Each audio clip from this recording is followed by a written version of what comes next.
Thanks for joining us for another week of Take Two. The legislature has officially wrapped up. I missed out last week. You boys were wonderful. Gentlemen, what should we call you? We rocked it. We did it. We did the job. We missed yes, you. it was good. So I'm glad Brian Malahi had fun with you too. I'm back from a nice week in Florida. And if you're watching on TV, hopefully I look less white. So that's the good part. We've got a ton we want to talk about this week because there are a lot of issues. Well, the legislature wrapped up. They only meet for 45 days. Should be they going longer? Also, we've got some rumor mill stuff going on. Chris Stewart, does he have bigger things in mind? Jon Huntsman, is he going to stay in Russia forever? Maybe is he running for something again? We're talking about millions and millions of dollars. We got to touch college basketball, executive orders by the president, and a possible 2020 debate with the presidential hopefuls here in Utah. So let's start with March Madness because that's going on now. Utah State, the only school in the state that's actually playing, and they're doing it this afternoon. What happened, boys? How far we have come from the college world center of basketball. We'd have 4 or 5 teams get in. We, except for Utah State, thank you, Logan, we're mediocre at best. I know, they had a great year, football and basketball, so. Yeah, you know what, I don't know if you feel it, but I think it has its effect on the excitement too. I don't think fan excitement or enthusiasm is as high as it's been in years past, and the output or the outcome from the teams haven't been what we've been used to in the past. And so I think, you know, we see these the tournament started, everybody's filled out their brackets, or have they? I haven't filled out a bracket this year, and I'm kind of like, eh. Have you filled out a bracket? I've never filled out a bracket. Nobody will play with me. No. You're easy money. I would play. I should have done a bracket against you alone. That would have been good. I would have collected. I've never filled one out because I don't follow. Last night I saw a number 2 on the screen and I thought it was quarter, and I'm like, how are they only there? I don't even know that college basketball plays with 2 halves as opposed to quarters. I watched the NBA. I played in middle school. The in-between stuff I'm not very good at. I'm sick and tired, though, of the disrespect for Gonzaga. So you watch that. I mean, one of the late night guys saying there really is no Gonzaga University. It's all just made up. Well, we'll see. Okay. Who leaves Salt Lake? All right. Well, I'm pulling for the Aggies to be the Cinderella team. I'm an Aggie mom, so go USU. While we're talking about college, this is a late-minute throw into the podcast, but I think it's worth talking about our universities and students that have massive, massive debt. I remember when I graduated from college, I was very careful, but I remember graduating with $1,000 debt. School was a lot cheaper then. It's expensive now, Greg. It is. And so there's a statistic, a disturbing one, that says there's more college debt, student debt, than there is credit card debt. Now, I'll tell you, there's a lot more people that have credit cards than there are students who have tuition they have to pay back by way of debt. For that debt, for college tuition to be higher nationally than credit card debt, that's pretty daunting, and I think it's daunting for any student trying to get into that job market. We've seen, I love our institutions of higher learning. I'm a big fan, but something has to be done. I think Utah's tuition comparatively is as a parent who pays it for their child, I feel it's far more reasonable than other states, but collectively it is weighing down this emerging workforce in a way that can't help. Yeah, if kids are going to school for 4 years, depending on where you go, it can be $40,000 to $80,000 without scholarships. So, Jim, this week President Trump tried to put some kind of cap on maybe the loans you could get if you're going to college. Will that help at all and make universities rein in how much they're charging? Only to Trump University, though, is the problem. Does that exist anymore? I don't think it does. Look, it's a serious issue, and like many things that don't go well, it's the legislature and the governor's fault here in the state of Utah. We have a whole generation of 20 to 30-year-olds that are doing nothing for the Utah economy except paying back student loans. $800, $900, $1,000 a month. They're not buying houses, they're not buying cars, they're not in furniture stores, and that hurts our economy. And here's why the legislature has screwed this up. Traditionally in Utah, 65% of the cost of running our state institutions was paid for by the state. We took that as a burden. We took it as a responsibility. It was our gift that we had received, and we passed it along to the next generation. Call it socialism or whatever. It makes for a better civilization. 2007 and 8, the state decided, we want the burden on the backs of our own children. And we're fighting now 50%. It's gone below 50%. We're back up over 50% a little bit. But now the state is not picking up its fair share of the tuition burden of the burden of running the schools. And until we get back there, this is a terrible burden we're putting on the backs of our own children. Look, the Board of Regents, the individual schools, they look at tuition increases for their students. If we want the state's portion that it's putting in every year to represent 65%, Jim, then the schools shouldn't be looking to raise the tuition on students. There's a relationship there. I would say, what I worry about is the appetite for higher education in terms of its spending, in terms of its what it needs from the legislature every year. I don't know that it's a sustainable track. Again, I'm not as worried. Utah has very reasonable tuition compared to the states that have $30,000, $40,000 a year, and I don't think that's what we're seeing here in Utah. But that said, student debt nationally, student debt even for our Utah students, you got to be marketable. You got to know you're going to get that high-paying job after you're out of college. And look, I've got a daughter; she's halfway through. As a parent, not as a policymaker, but as a parent, I'm not sure that her starting wage and her new career will match what it costs to live in a state like Utah, the cost of living and everything else. So I do think it's a real worry, but I think a lot of that responsibility also lays at the feet of our institutions of higher learning in terms of how much they would like by way of funding as this economy changes and the world changes. It seems to me we're passing out free checks sometimes too. When one university asks for a pay increase or a tuition increase, all of them follow suit, and there's not a lot of checks and balances making sure that they really need that Here's money. what's going to sound conservative, and I know we got. That's all right. That's okay. We've been working for this. This is a big. I've waited weeks for this. All right. Look, one of the problems is this free money. I mean, you give to a 17, 18, 19-year-old, say, hey, just sign here, and you get the money. And if you actually want to use it for a car, nobody really knows the difference. It's all fungible. You know, that, no doubt, has had some, I don't know the answer, because we really need money available to kids that need it, but there you have it. Yeah, talk to your kids, too. It's important that kids understand, too, what loans are and how they're paid back, because a lot of times they don't realize sometimes what they're getting into. So a good talk when you're talking about drugs and sex with your kids. How about some college tuition along with, too? So there we go, loans. All right, let's talk rumor mill, because this is kind of fun. Utah doesn't have any big names right now in the Trump administration. We heard Rob Bishop's name for a little while, possibly as a possible secretary gig, but didn't get it. We have nobody, Heidi. It's embarrassing. This holy to Trump state, we have nobody close in the White House. We've got no cabinet secretaries. We don't have any deputy. We don't have any. There's nobody of influence in Washington in the Trump administration. That's probably why he goes off the edge so often. I just find it interesting. The one guy we had got fired because problems with his wife, and he was really close. He was the secretary to the president. But Porter that had worked for Hatch. I mean, I don't know why we don't have anybody, but apparently we're going to get somebody. All right, so who is this somebody going to be? Would you like to tell us? The rumor is, but I want to say there have been within the administration, there has been Greg Sheehan. He was with our Department of Natural Resources. He was U.S. Wildlife. And we have some places where we've had some Utahns I think have made a difference within the administration, but certainly not the cabinet level position. No, we don't have a Governor Levitt in Health and Human Services or anything. That could change as discussions I think are going on with Congressman Chris Stewart. Okay, what would Chris Stewart do? Potentially he would be the Secretary of the Air Force. He served, he was a pilot, he was in the Air Force, and he's on the Intelligence Committee in Congress, and his name was batted around before when President Trump chose someone else to be Secretary of the Air Force. She is stepping down from that post. They are looking to put a new nominee in forward, and that is the word that he is in discussions and is being seriously considered. All right, you heard it here. Sources close to Greg Hughes say we could have a position. You're dying to tell us about another one. No?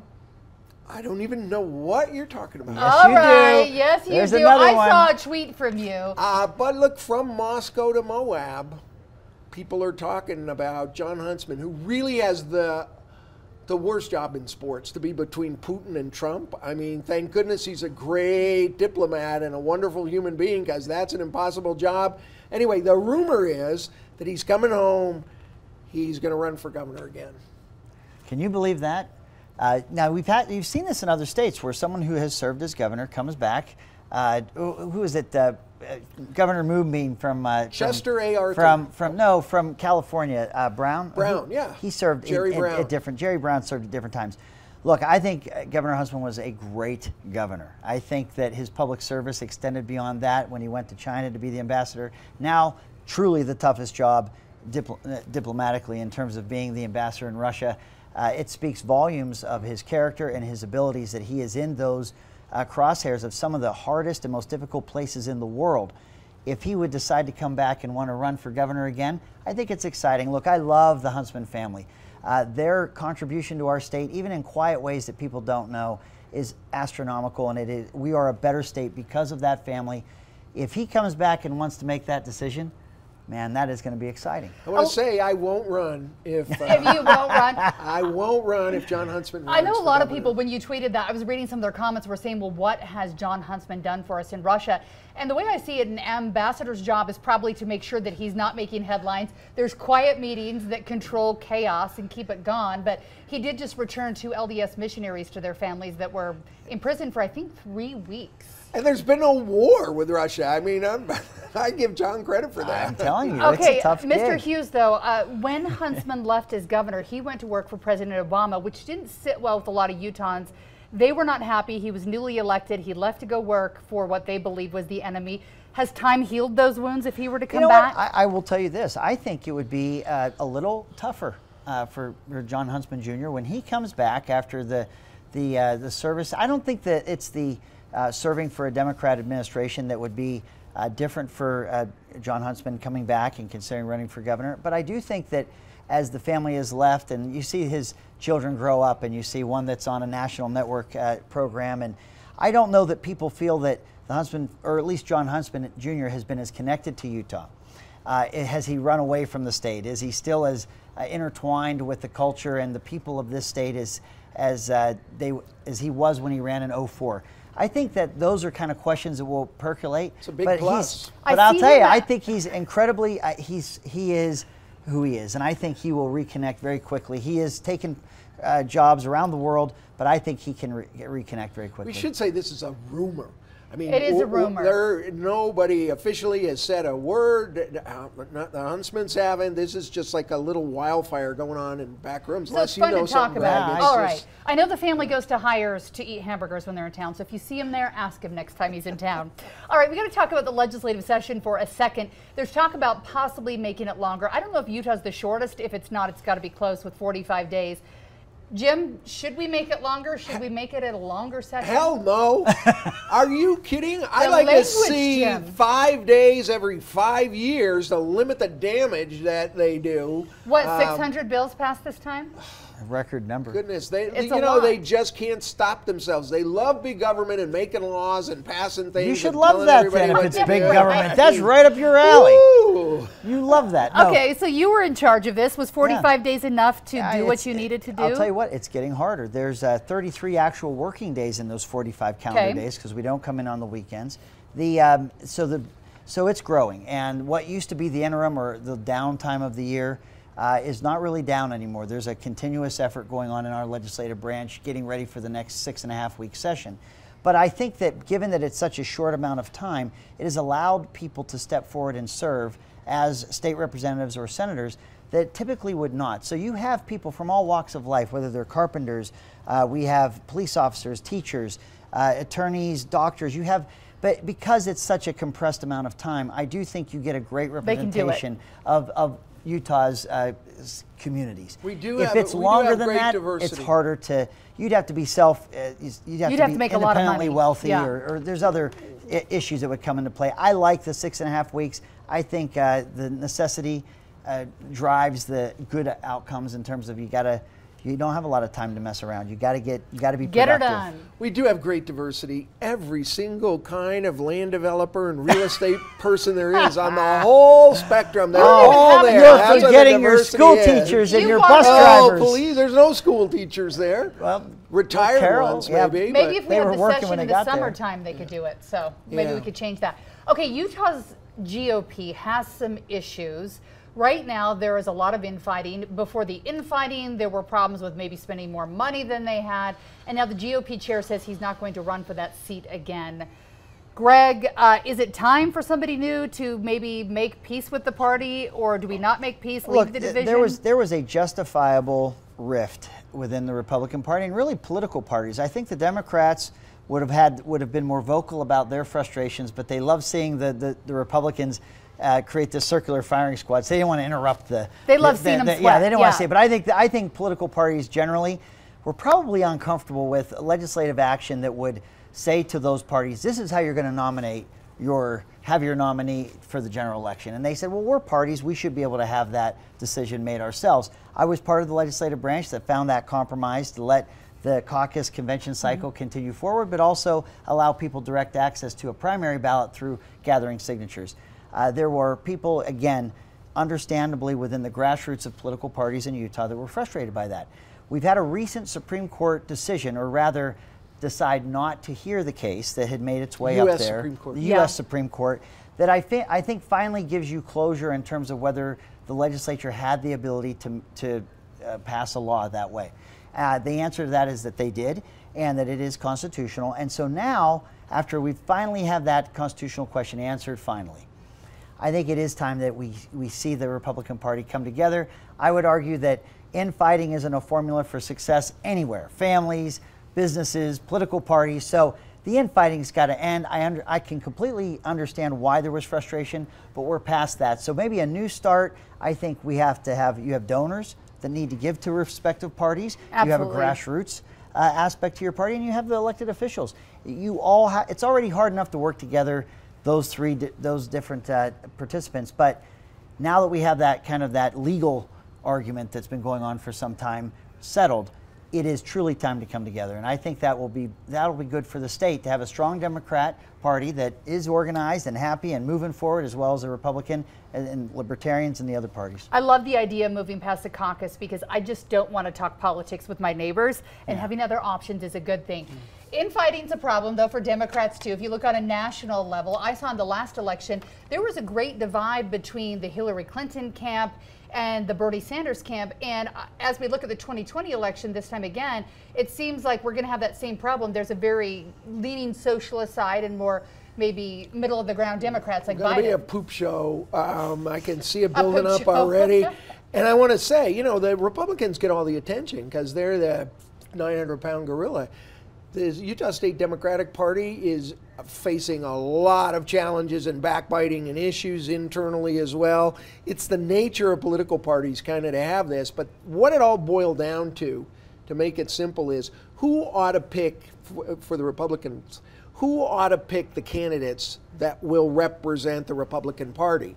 And you had this long cadre of 3,000-4,000 people that had that power, that loved that power, that wanted that power, and then you had the rest of the people that actually wanted, hey, we don't want just you guys picking them, we want to have a primary and let everybody vote. And it's boiling it down. I mean, that's what ultimately it came down to. Those were the same rules for the Democrats and their caucus convention cycle. Same one, yeah. And there wasn't overwhelming support. The 60% used to be 70%. Then it did automatically, the top two did go to a primary. Some of our biggest races have always gone to primaries. But you're right, and I think that is the optics that. Do you want a convention to pick people versus the public at large? The one thing I do enjoy about the caucus convention cycle, but again, high participation being important so that you're getting a good swath of your communities and good perspectives, is that you get to talk, even like this program, you get to get a little deeper than a mailer or a radio ad or a TV ad. You get to talk a little bit more specifically. I think that's good in discourse and political discussion, to be able to test candidates and really ask them direct questions so that it's not just 30,000 feet above the ground. So I feel it has a role, but I think that if you don't have a lot of strong participation from a lot of people with different perspectives, it can get too myopic. And that's where I see some of my Democrat colleagues in the House who were really getting attacked by Democrat colleagues because they did like Hillary Clinton. They weren't Bernie Sanders, particularly those delegates, and they weren't supporting Bernie Sanders, so they were getting beat up within their own caucuses and convention. And that's the strident side that you're going to see if you're not having everyone come together and seeing high participation. All right, let's talk about participation. That's going to happen in politics. We're all going to get together and it'll be wonderful. You're just a cynic. You're a cynic. We're going to go that direction. Democrats are great at selling what they want you to see, though. I went to both the RNC and DNC's summer parties a couple of years ago, and behind the scenes, I think Democrats put on a great show on TV. What they showed on TV, though, was not what was happening behind the scenes. There was a serious divide in that arena with the Bernie Sanders supporters and the Hillary Clinton supporters. And those Bernie supporters didn't make it on TV. And so it was pretty nasty behind the scenes. I'm going to jump off script real quick. Okay, do it. What do you make of what I would call anti-Semitic comments and messaging that we're seeing around that? You have every Democrat presidential candidate boycotting the national convention that the Political Action Committee that represents issues related to Israel, they're boycotting that, and I'm hearing some pretty strident comments. I'm just curious. I don't have a take. The president jumped in today and said, in violation of international law, the Golan Heights are part of Israel. And if it takes violence to keep them, they ought to be kept. The issue is more nuanced. It is, can one say the state of Israel shouldn't be doing this? They shouldn't have gone into Lebanon and done some things there and still be just anti-Israel and not be anti-Semitic. And I don't think the ground is completely decided. You find a lot of Israeli people that by the definition that the Trump administration is putting out would be anti-Semitic, and that's not true. I see. So you're saying that it's not being Jewish. It's the state itself that there might be some. Yeah, you should be able to stand up and say Netanyahu is blah blah blah blah blah blah blah, and not be anti-Semitic. Fair enough. So that's where. But I'll tell you, some of these issues, some of these, they're lands that have been controlled or held by Israel since the 60s. I don't even know what we're talking about anymore in terms of whether we recognize it or not. Yeah. So some of that, there seems to be a combative tone towards Israel. When you look at it's a Democrat country completely surrounded by people that outwardly say we would love to drive them from the face of the earth. I mean, it's not the safest of atmospheres. No. So I don't know why we don't have a greater understanding or at least see them as the ally they've always been.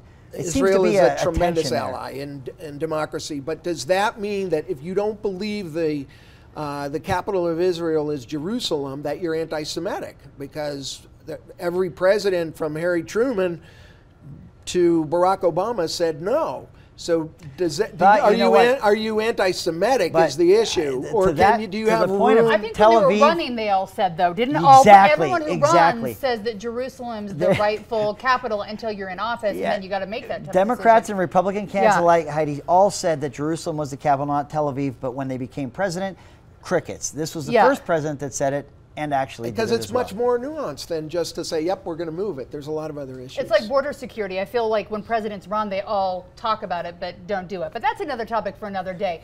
Utah, we were talking about how it doesn't have a cabinet position, but I think largely we punch above our weight class, and we're actually on the possibility list of a 2020 debate here in Utah. The legislature coughed up $2.5 million to make it happen.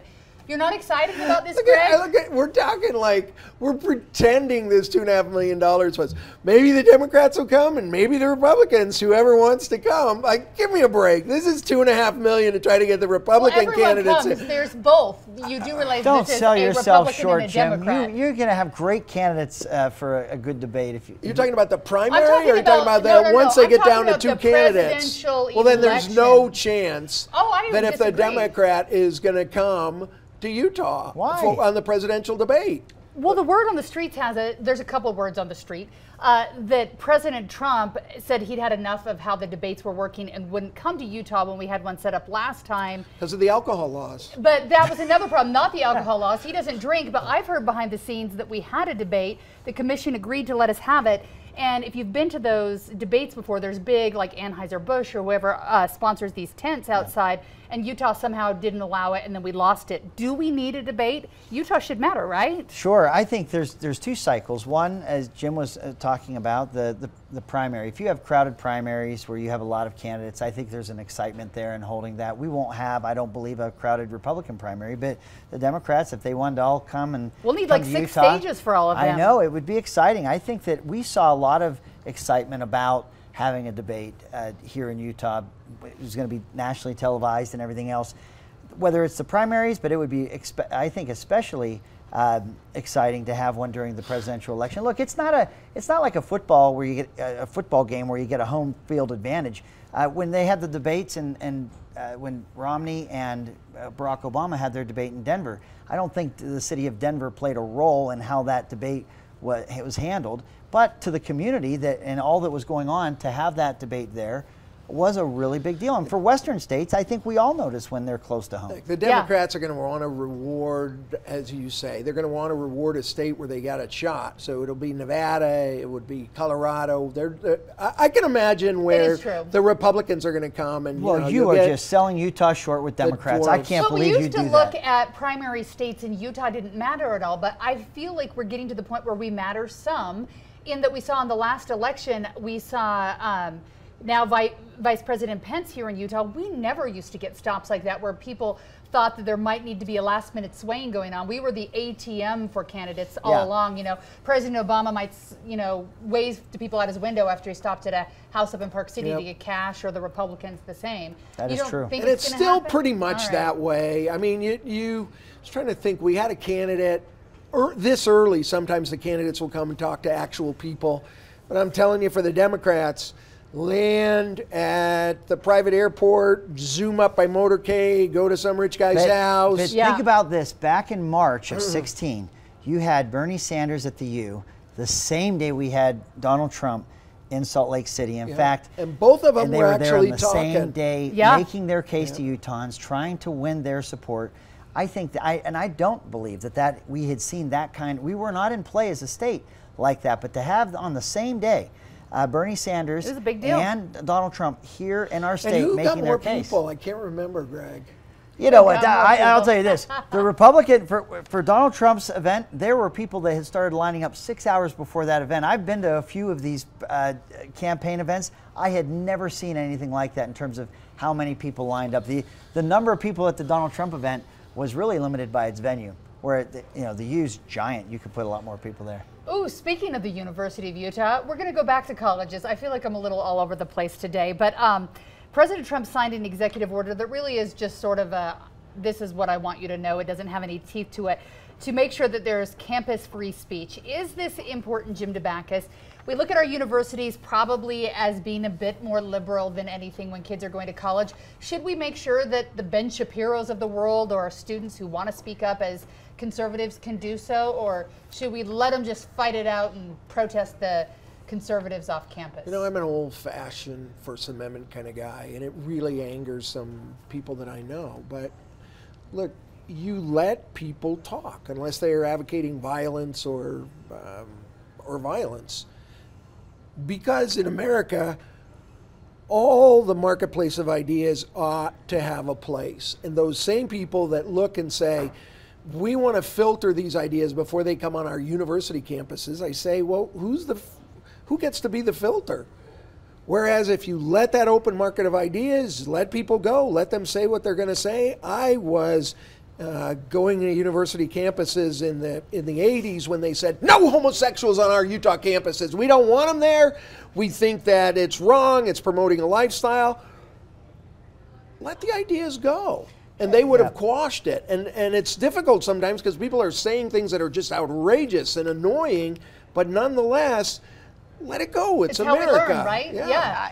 I think you can't. I think that executive order that was signed yesterday is actually very significant. I know I've heard some commentary that, hey, First Amendment is protected already. He's just repeating something that is already the case. This is what's going on. As Jim pointed out, the pendulum swings. People have, what they deem as acceptable discourse can change over time.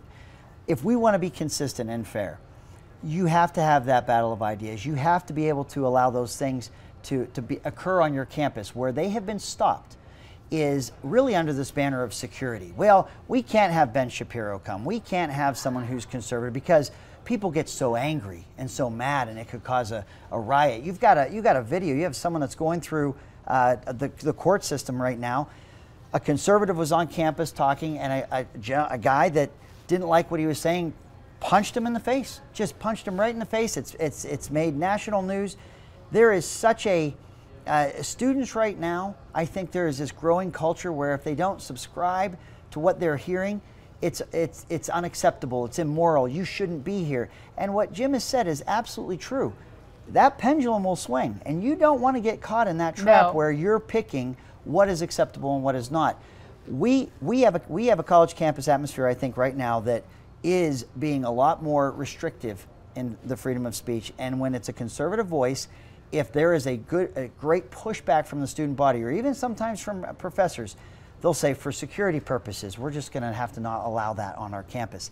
We can't do that. And what that executive order says, hey, if you get into that game, you might risk some of your federal funds for your schools. And I know those federal funds are important to the schools, so I think they're going to they're going to squint a little closer. They're going to make sure that they're not taking away that important constitutional protection. And I really do hope they do. I mean, I have a daughter in college, you do too, and I want my daughter to sit there and listen to people, not only that she agrees with, but maybe she doesn't understand, and understand the better people she disagrees with. This is when they're learning and growing, and they can't think the whole world agrees with them or disagrees with them all the time. So this is good. Let's all grow while we're in college and listen to everybody. That's right. Or just don't show up if you can't hack it, right? Okay, gravel pits here in Utah. That's a big switch here. This debate has been going on for a very, very long time, especially in Draper. Basically, that end of the mountain there, if they keep mining, well, I guess you can't jump off it with your gliders anymore. Eventually that happens. But there was a win for the gravel pits, Jim. And is this a good thing or a bad thing? Okay, everybody understands that a gravel pit that is there and the neighbors move in, oh, well, the neighbors knew that when they moved in. What this was is when gravel pits want to move on in a neighborhood that's around there. Yeah. And the legislature has this like direct from God about private property. You know, you were one of them one day. We just got to remind you. Yeah. I know. Okay. He always forgets that, Heidi. He was a senator, the House of Lords. Life, liberty, the pursuit of happiness, and our legislature always adds on property rights, like they were included, which they weren't in that thing. So now you keep hearing them as these gravel pits or these whatever they have areas that are going to harm neighbors and give cancer to their kids and do things. They say it's property rights. You know, we've got to let gravel pits be gravel pits. What about the property rights of the people, of the neighbors, of the people who live there? You don't have a constitutional right to expand your gravel pits or any kind of pits for that matter, to infect all the kids in your neighborhood with the dust and the things that come there. It's not a constitutional right. And when it comes down to neighbors' rights or gravel pit rights, leave it every time for the legislatures to side with the gravel pit contributors. All right, is that true? Or the gravel pits the pits, or do people really need to research where they're buying a house? This is where I live in Draper, and so this has been an issue that's been going on for some time. The premise of if you have property that you own and you have a gravel pit and people move closer to it, that doesn't necessarily mean that the people that own that property should not be able to do what they've been doing before you got there. The expansion is a little more nuanced in that they're going to remediate some other areas and make it where it's not being mined or the gravel pit's not being used, and then they would use their existing land, but they would be able to go into another area. This had been in front of the Draper City Council a number of times, and it's not gotten anywhere. There's been that appropriate it's been years, resident pushback. I do think they've done the air quality monitors out there. There's been talk that it might be a health hazard. I do not believe that is the case. It does get dusty, though. I mean, that is something that can annoy or can interrupt your quality of life. So you dust a lot at your house? I don't where I live, but I talked to, when I was still a representative, constituents that lived near there, adjacent to there, that go through that. My thing with the legislature was, look, I didn't want them to say to Draper City, you do something or we're going to have to. State, if you want the liability, then you make the law, or you do it how you're going to do it. Don't bring it back to that city council with with some threat that you'll do worse if they don't do something. So look, you never saw the bill when I was there. That's all I'll say. Ooh. All right, we're going to leave it at that this week. We still have like an hour's worth of more topics we could talk about, but that's what Take Two next week is all about. Thanks for joining us. I think we've had some fun conversations. Share this. Tell your friends we're here, right? Yeah. Absolutely. It's a great program. I'm getting great feedback. I'm sure you are as well. I mean, both of you are. All my friends hate it. Oh, I'm not supposed to let you go. Because we're getting the better of them. That's why I have a voice inside my head asking me about the Mueller report. So we're not going to end just yet. Should it fully be released, what do you want to see out of it? Yeah. Are there reasons to hide any of it? No, you would only want to redact the things that would threaten national security or processes that Department of Justice or the special prosecutors used that would undermine our law enforcement's efforts in terms of investigation powers. But beyond that, even the president himself has said, let this be public. If you didn't make it public, everybody would assume the worst. I have a jaundiced eye towards all of this. I think this whole dossier and this whole FISA came from a Hillary Clinton inspired and paid for opposition research report. I think that there's selective logic and outrage being applied here. And so I'm fatigued by this. I think that if you look at the confidential text and the communications between Lisa May, that was the deputy, or was the legal counsel for the deputy director of the FBI, the tension they were feeling with the Justice Department, who was telling them on the Hillary Clinton issue, to drop it even though they thought there was merit there. Looking at how they felt about the candidate Trump and how visceral they were in their opposition. And if anyone says they can hate them, but they'll always be fair, ask yourself this question. If you knew the refs coming into a game to ref the game that your team was playing hated your team's guts, do you think those refs would you be okay with that? Would that be a comfortable place to be as a fan if you knew the refs reffing the game didn't like your team at all? I think that there is justifiable pause and concern about what we're reading, that the people at the heart of this investigation, how they felt about this president when he was a candidate and how it was continued on into his presidency. But all that said, let it be public. Daylight, is it the best disinfectant? Is it good? Should we see all this, Jim? If we think we're going to see that, the way the process goes, Mueller turns the whole report over to the Attorney General. He's saying he's going to let the White House see it first. Are you kidding me? You believe Donald J. Trump? You believe the guy who said, well, I didn't have sex with that woman. I didn't pay her any. No, I'm saying he just a pathologic liar. I want to say, who do you believe? Do you believe Robert Mueller and the FBI and the institutions that have been there so long, or do you believe that the lying president? And go where you want. They're spinning it already. We could do a whole podcast on this topic alone. The people that Robert Mueller surrounded himself with to investigate this were people that worked for and on behalf of Hillary Clinton before, people that supported her in her campaign. Again, you could look at the players here and you would at least be left with some skepticism in terms of, was this just a straight down the middle inquiry? I don't think it was. Do you agree at all that the refs might be biased here? It's two FBI agents that were out of hundreds that investigated this, that were having an affair, and they said some chit chat back and forth. And this is poisoning the water of the report. The spin is already going. We don't even know what's in the report. The deputy director of the FBI, McCabe, got fired before he retired because he lied. You have so many examples of behavior that is just not acceptable. Who do you believe? It's glazed over. Who do you believe? The FBI or Trump? That's what we'll see. McCabe got fired. You can't. There's no other way to look at that. Maybe Trump will get fired. All right. By next week, we might know whether it's been released. Jim, your money's on it. I got a copy. Do you want it? You have it in your pocket. I can see. Yeah, I got it. Did you do part of the review? I can't let you see. All right. Is it going to be released or no? Everyone's talking like it's coming soon. Who knows? I don't know. And like I said, I'm skeptical of the entire experience that we've seen here. It needs to end. I don't know when that will ever happen. Everybody that's made a prediction has been wrong, so who am I to join that crowd? But I think it has to end soon. I think you can only beat that dead horse so many times. All right. Will the dead horse be released this week? No. Yes. Yes. Okay. All right. Are there any other questions from the voice inside my head before we officially wrap? No, she has an earpiece on. I don't want you to think that that's anything more complicated. All right. Than We that. are good. I've heard. I do have an earpiece. No actual voice inside my head.